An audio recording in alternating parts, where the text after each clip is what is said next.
Hello everyone, this is Vrushali, and in my last sessions we learn about the binary classification and multi-class classification technique, and also we learn about the introduction, supervised, unsupervised learning, reinforcement learning. I have mentioned the link of that videos in below description box. Now in this session we will learn about the next topic in classification unit, that is support vector machine, which is also called as SVM. So let's see. Okay, so first we will understand about what exactly support vector machine. So support vector machine or SVM is one of the most popular supervised learning algorithm. And support vector machine, this algorithm generally used in classification as well as regression problem. But generally this algorithm used in classification problem because it generate more accurate result, or more accurately they classify the data. That's why SVM algorithm used in classification. So the goal of SVM algorithm is to create a baseline, or to create a proper decision boundary in between the particular classes. See in this below diagram, there are two classes. One is class A and another one is class B, right? So these two classes are properly classified, and this middle line is called as decision boundary. And this decision boundary generated by the SVM algorithm. So SVM algorithm properly classify the data. And SVM algorithm generally used for face detection, image classification, text categorization in this field. Next. So next point is key concepts of SVM, or we can say that these are the some components of SVM. The first one is support vector, hyperplane and margin. Now see in this particular diagram, okay? So there are two classes. One is green class and another one is blue class, right? So this the particular dotted line, this dotted line is called as hyperplane. Okay, so we can say that hyperplane is a decision plane or space. Okay, or they can divide the particular class in particular set of objects. See here, the dotted line present in blue class. So this is a one hyperplane, right? Because from this point they classify the another class, right? And next hyperplane is into the green class, because this is a particular green dot is a first dot, right? Is near to decision boundary. So this is a one hyperplane. So hyperplane is classify the data in particular set of objects. So actually binary classification having positive and negative class, right? So that's why there is a one is positive hyperplane and another one is negative hyperplane. So this is a concept of hyperplane. They classify the data from this particular data set. Okay, this is a blue point is there and this is a green point is there, right? So from this point they classify the data. This is the starting point of this particular class, and so this is called as hyperplane. Now the next one is support vectors. So support vectors means data points that are closest to hyperplane. So this called as support vectors. See here, in this blue class there is a blue dot is there, right? And in this green class there is a green dot is there, and these data points are closest to hyperplane, means from this point hyperplane is generated, right? So these 2 points are called as support vectors. And now the next one is margin. So margin means the particular gap between the two lines or close data points of different classes. So this is a decision boundary, and this is called as margin.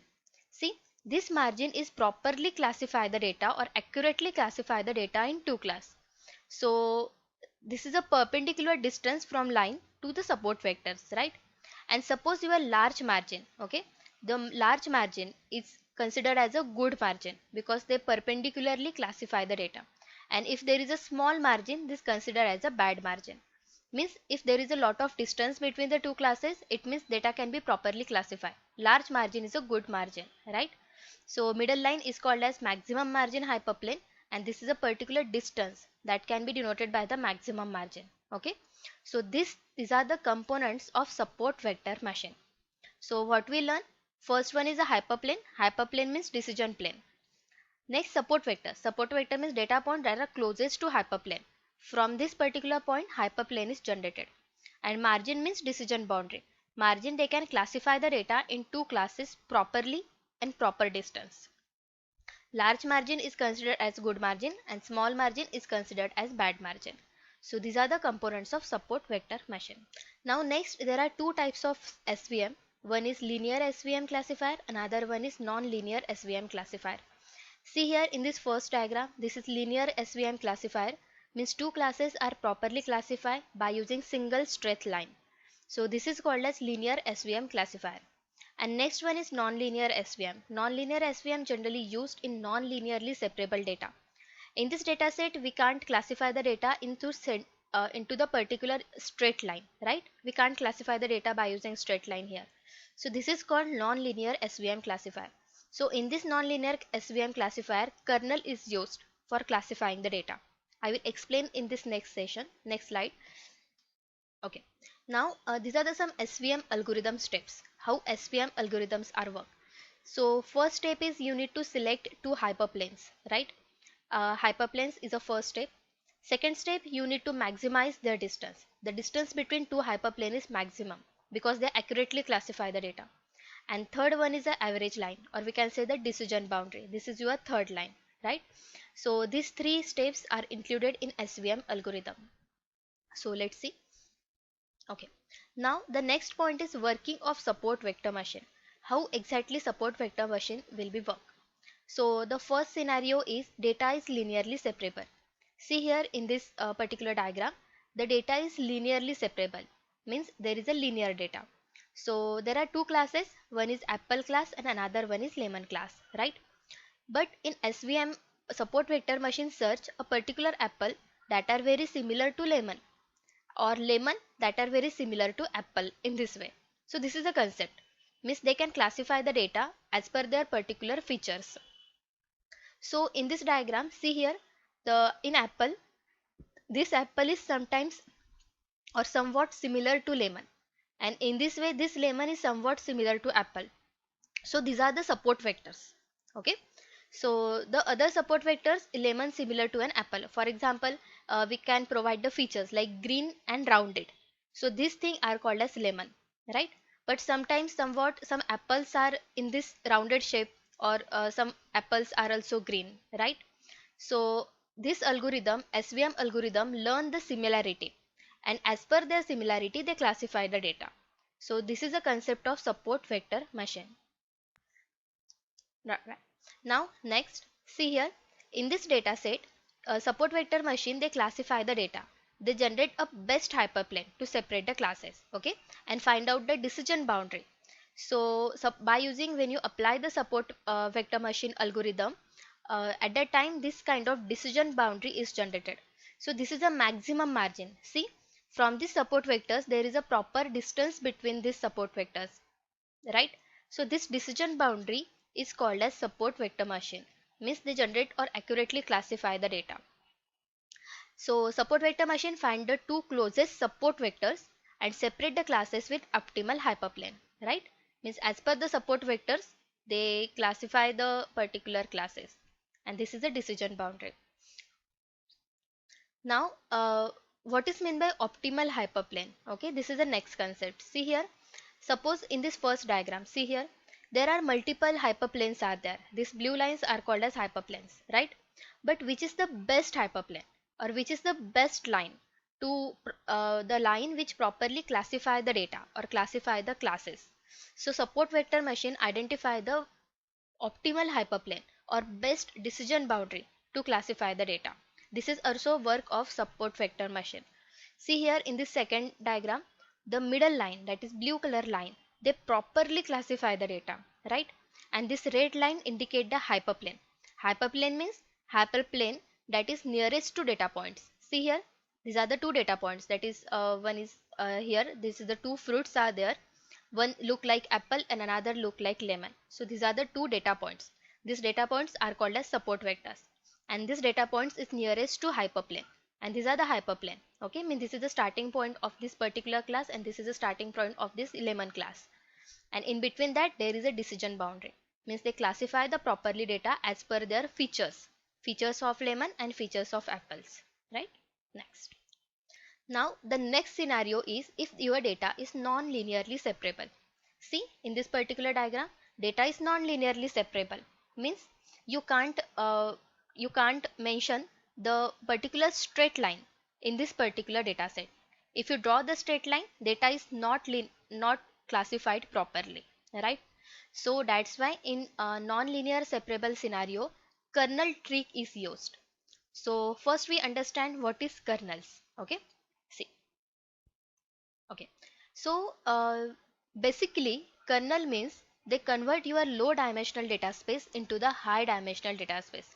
For example, they convert one dimensional data into the two dimensional format and two dimensional data into the three dimensional format in this way.